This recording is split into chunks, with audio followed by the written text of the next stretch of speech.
unfortunately are at the end of allocated time, and we could continue this discussion quite considerably.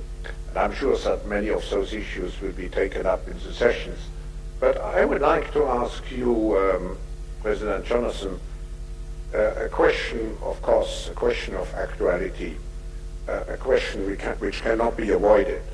We need, of course, the basic ingredients like food, water, health, and so on. But we need also security. And President, would you care to say some words about the difficulty in such a large country like yours to provide this security aspect? Thank you. Of course, the security is quite challenging, especially looking at the terror attacks recently. The greatest problem Nigeria faces now in terms of the security is this issue of terrorism and kidnapping for ransom. Unfortunately, these are fairly recent in the evolution of security issues in the country. And I can say we not defending what we are doing or what we have done before. Every nation builds capacity based on the challenges you have.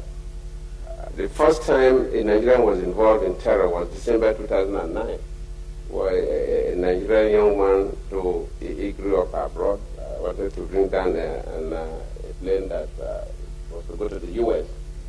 And the reaction of Nigerians then that, well, no, this is strange. I think because this boy grew up outside this country, because he came from a very wealthy family. So it's not issue of poverty, but issue of extremism.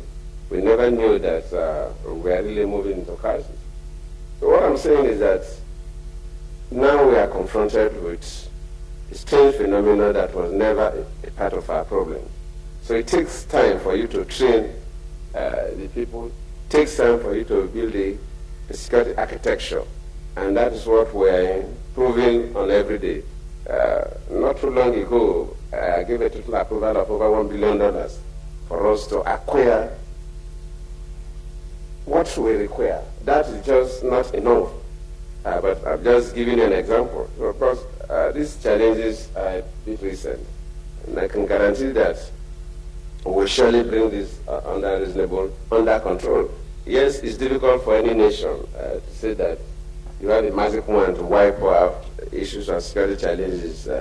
Otherwise, maybe a place like US with the money and technology, people wouldn't have been shot today. We hear people being shot today and so on. So no one president can say, yes, in a month that my country, there will be absolute peace. But we are working hard, we are training our people, we are building capacity, because we are getting assistance from others that have experienced terror, and they are willing to assist us. I personally have discussed with a number of heads of state, our government in all the big countries where they have the technology. So these are the areas we are building. As we progress, this will continue to come down.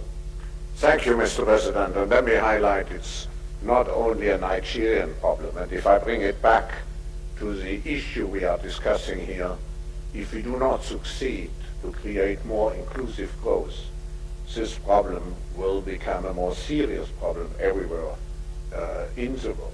So let me thank the panelists on your behalf. And before we close the session, we were talking about employment, and one way to create employment and to create social progress are social entrepreneurs, which means people who really on the ground take the action to improve the state of the world in many ways. And I would like to ask my colleague Philippe Rösler to come to the stage. And what we want to do, and please remain seated, we want to celebrate for a short moment the heroes, the social entrepreneurs of the year in Africa.